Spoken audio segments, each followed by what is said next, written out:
Perkenalkan, nama saya Mbah Jaka. Saya mulai melakukan ilmu perdukunan, melakukan ya maksudnya menjadi dukun gitu ya. Dari mulai tahun 85. Oh, mulai 85. Dari tahun 85, pada masa itu masih zaman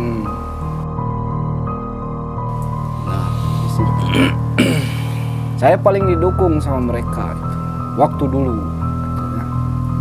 Nah, makin sini tahun 2000 saya mulai bulat, keilmuan saya mulai bulat. Apapun yang saya ucapkan dan apapun yang saya sentuh itu bisa berubah dengan seketika, Pak. Jadi tahun 2000 95 enggak. Tadi awal jadi dukunnya 95. Tahun 85. Oh, 85. Tahun 85. Oh, berarti bukan 98. Bukan. Tahun 85 itu mulainya saya itu. Nah, makin sini saya memperdalam keilmuan saya sampai sarapan saya tuh tiap hari tuh pakai darah hewan. Darah hewan itu tidak boleh lepas. Sehari 1 gelas itu memang harus. Saya terus diaping sama guru saya.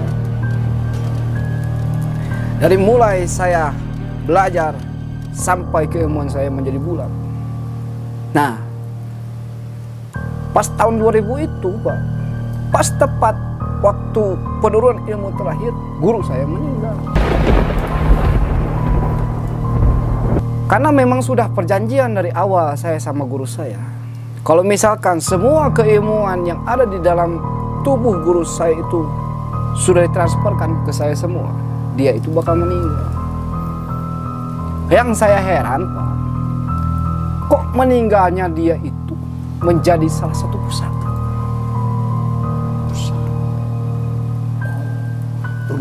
Berubah wujud. Nah, itu saya sempat berpikir apakah keilmuan saya ini bisa dilepas atau tidak, sedangkan guru saya sudah meninggal. Nah, situ saya masih bimbang, Pak. Masih bimbang gimana antara mau atau tidak menjadi seorang dukun. Saya masih bimbang di situ. Nah, makin sini saya itu pikiran saya pun jadi bulat. Mau resikonya apapun, mau tantangannya apapun, saya akan makan. Nah, memang sudah pasti keilmuan saya itu tidak akan ada yang bisa mencabut. Apalagi guru saya juga sudah meninggal. Nah, awal pertama datangnya tamu itu pada tahun 2001. Tahun 2001 saya mulai terkenal. Dikenalkan juga sama kawan saya. Saya itu sebagai praktisi dukun yang biasa lah disebutnya, biasa-biasa. Berawal-awal. Awal-awal. Ada pasien pertama datang ke saya. Dia bawa uang 1M. 1M, Pak, bukan uang sedikit. Uang 1M itu di depan muka saya dia buka, dia bawa koper. Saya buka. Lah, saya kaget, Pak.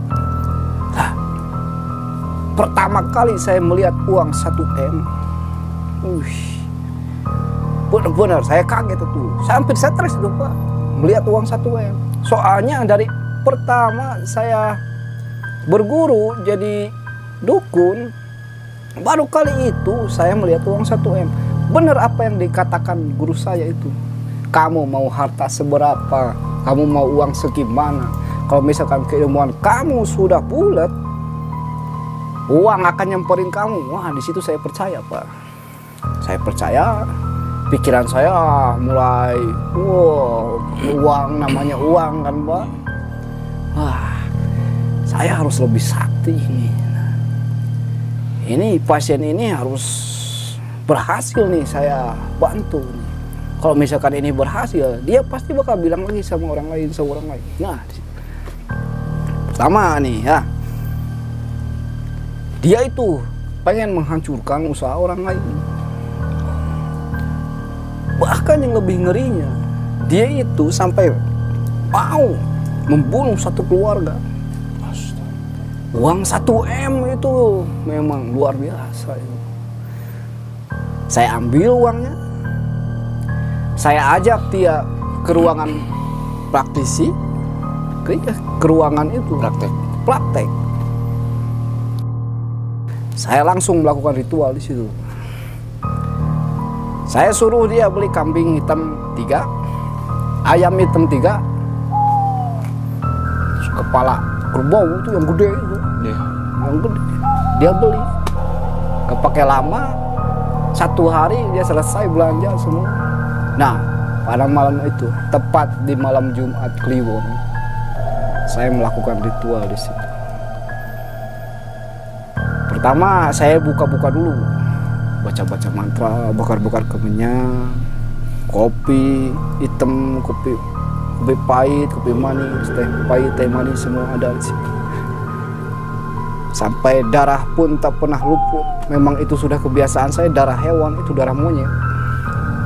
Dari monyet merah itu. Nah, saya melakukan ritual. Dan sampai saatnya sudah selesai, kata saya ke pasien saya, tunggu. Besok usahanya akan bangkrut seketika. Selama 3 hari, hartanya bakal ludes. Yang keempat hari, kelima hari, keluarganya juga bakal mati semua. Dan berhasil, Pak. Saya juga heran. Wah, benar ini. Berhasil. Kan namanya juga baru pertama kan saya melakukan praktek langsung berhasil. Uang 1 M memang sudah di tangan saya, Pak.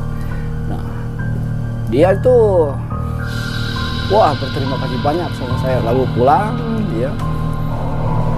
Terus tidak lama kemudian, jarak 2 minggu, datang lagi orang baru bawa dia. Ini lebih ngeri, Pak. Dia itu kecewa sama satu orang kampung, orang sekampung. Kecewa dia. Sakit hati sama orang sekampung? Orang sekampung. Kenapa tuh, Pak? Penyakit. Padahal dia orang kaya loh. Dia memiliki penyakit, cuman diasingkan sama orang-orang kampung itu, dikucilkan. Nah, dia datang ke saya, dia minta tolong sama saya, bahwasanya dia ingin membalaskan dendam. Wih, makin berat lagi nih. Saya masih berpikir-pikir antara dosa atau tidak di situ. Masih berpikir dosa? Berpikir saya. Ini kalau kan namanya juga kan pengalaman saya kan baru pertama itu. Baru terjun juga. Katanya suruh kasih wabah penyakit ke sekampung. Terus kalau bisa matikan semua. Saya berpikir. Tidak lama kemudian dia minta nomor rekening ke saya. Pada zaman itu kan nomor rekening kan masih langka. Iya. Ya, tidak punya saya. Barulah dia bawa uang cash. Bawa uang cash 1,5 M itu. 1,5 M. Uang kemarin aja saya belum habis yang 1 M. Datang lagi 1,5 M. Wih. Kayak mendadak rumah, Pak. Bukan kayak mendadak lagi. Apa yang dikatakan guru saya itu memang betul. Memang benar. Nah, memang kekejaman manusia, keserakahan manusia itu memang ada di situ. Jadi kejamnya itu menurut saya itu melebihi dari hewan gitu ya. Dari pemikiran saja mereka itu memang sangat kejam. Apalagi saya yang praktek ini. Nah, saya yang praktek lebih kejam daripada pemikiran mereka. Saya yang melaksanakan. Nah di situ langsunglah tidak terjadi tawar menawar atau apa gitu ya, saya ambil aja itu uang. Saya langsung praktek langsung. Saya ritual, pas ritual datanglah sesosok genderuwo, 1 kuntilanak, bahkan ada pocong, mukanya itu sangat hancur, Pak. Pocong? Itu pocong mukanya sangat hancur, Pak. Saya di situ takut. Takut. Hebat juga ini. Padahal saya dalam hati saya itu hanya memanggil satu makhluk saja, tapi kenapa yang datang banyak? Nah, itu kehebatan ilmu-ilmu yang diturunkan dari guru saya itu, bisa memanggil makhluk-makhluk yang tidak kita inginkan. Mereka semua pada membantu. Langsung saya ritual di situ. Sesajen sudah full semua. Nah, langsung sajennya memang betul-betul sudah lengkap. Nah, saya langsung ritual di situ. Tempo 4 hari membunuh orang segitu banyaknya itu. Tempo 4 hari. 4 hari semua langsung meninggal. Tidak ada. Tadinya mau saya kasih wabah penyakit dulu, tapi langsung meninggal mereka. Satu kampung. Dan akhirnya kampung itu menjadi kampung mati. Iya, saya pernah dengar itu. Ada kan? Mati. Nah, itu saya yang melakukan, Pak. Pulang, Pak? Iya. Makanya saya merasa paling berdosa itu, Pak. Dalam hati saya itu penyesalan itu yang paling besar itu dalam hati saya itu perang sekampung itu. Nah, mulai lagi tahun 2017 saya melakukan terus ketagihan saya, Pak. Ketagihan dalam hasrat saya tuh pengen lebih banyak aja pasien datang ke sini. Ketagihan karena gede mungkin ya. Nominal sama miliaran. Uang saya sudah triliunan saya. Nah, mulai tahun 2017. Nah, di situ saya dapat karma di situ. Memang orang itu tidak akan selamanya di atas. Di atas langit memang masih ada langit gitu ya. Saya percaya itu. Saya merasa saya itu yang paling sakti, yang paling jago, yang paling hebat. Tapi di atas saya itu masih ada. Sempat kejadian satu nih, Pak. Saya sempat santet orang. Ya. Malahan itu bayarannya nominalnya lebih besar. Katanya orangnya paling berbahaya katanya. Wah, siap. Saya santet. Pakai santet warjit. Santet warjit saya pakai. Setelah saya melakukan ritual, melakukan santet dan berhasil, pas malamnya, Pak, saya itu tidak bisa tidur.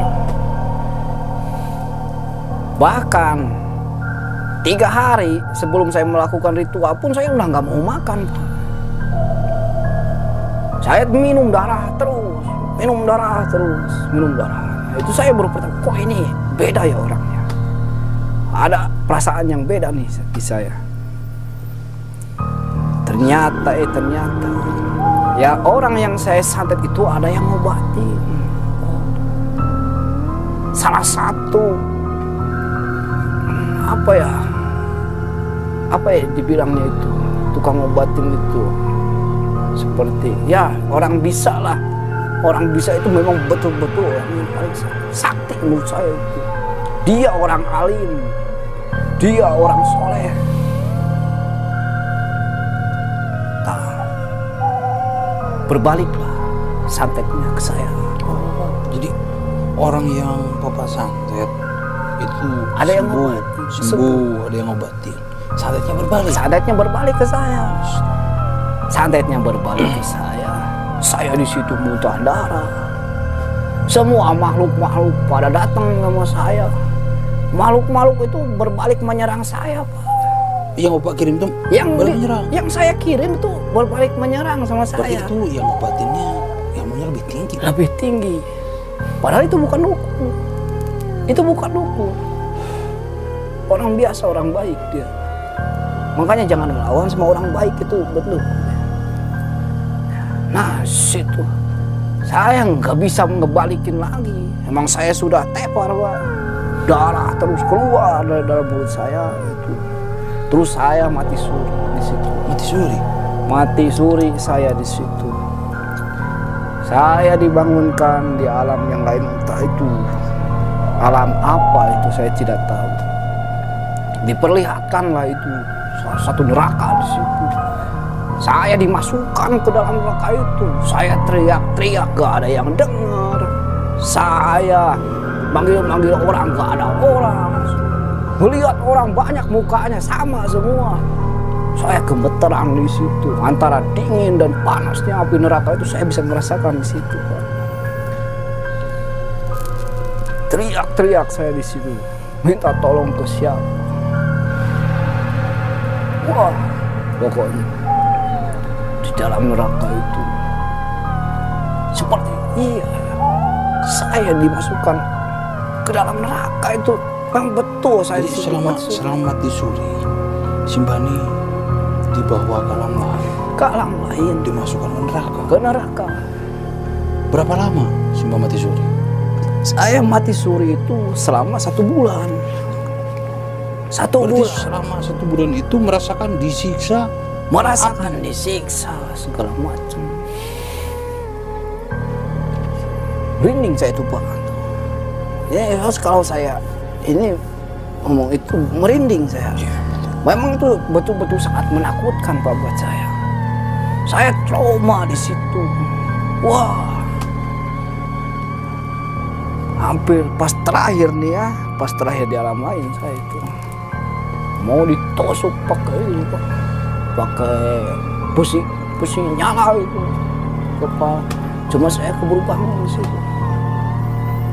Pas saya bangun, saya gemeteran. Malahan saya hampir gila. Hampir gila. Pokoknya. Stres otak saya di situ pas bangun. Keringat, bukan keringat biasa lagi, keringat darah. Darah. Orang-orang juga sudah banyak pada ngerumunin saya. Dibilang mati, tidak saya itu. Dibilang tidak, memang nggak bangun-bangun. Orang-orang semua pada heran sama saya. Kepedulian masyarakat di kampung saya itu memang betul-betul mantep, Pak, menurut saya. Saya salut sama mereka. Meskipun saya orang jahat, tukang santet, tapi tetap mereka ketika saya mati suri itu mereka pada bela tuh. Pada mendoakan saya, ada yang ngaji Yasin, ada yang berdoa, segala macam semua. Nah, di situ saya tersentuhlah hati saya. Saya langsung bertobat di situ, Pak. Langsung bertobat. Saya mengucapkan syahadat lagi di situ. Harta saya sumbangkan semuanya ke warga-warga situ. Alhamdulillah di kampung situ yang nggak punya rumah tuh jadi punya rumah, gitu ya. Terus semua, pokoknya harta semua saya mulai dari nol. 100 perak pun saya nggak ambil dari harta itu. Harta triliunan itu saya sumbangkan. Saya bertobat di situ. Nah, saya buang keilmuan saya semua. Itu masih nempel keilmuan saya itu semua di situ. Masih nempel. Larilah saya ke pantai selatan. Ke pantai selatan. Untuk apa, Pak? Membuang ilmu-ilmu yang ada dalam tubuh saya.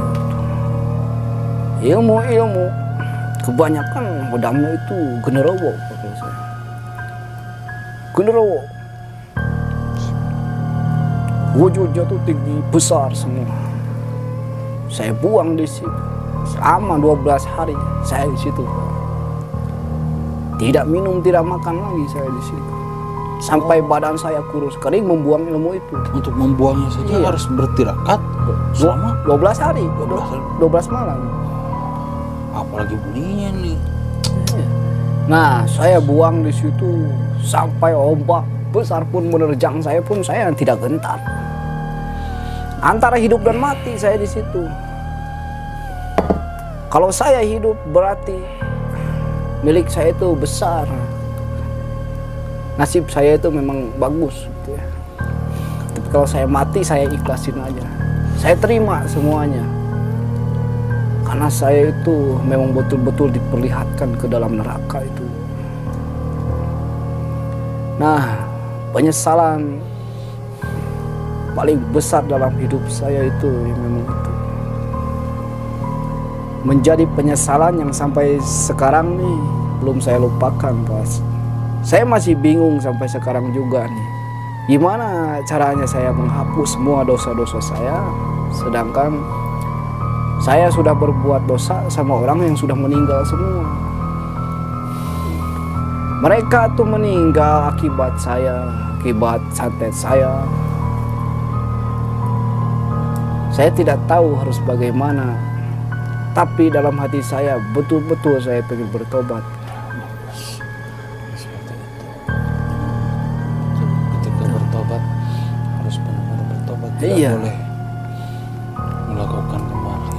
Jadi Iya, kesimpulannya, sahabat, Mbah Jaka bertobat.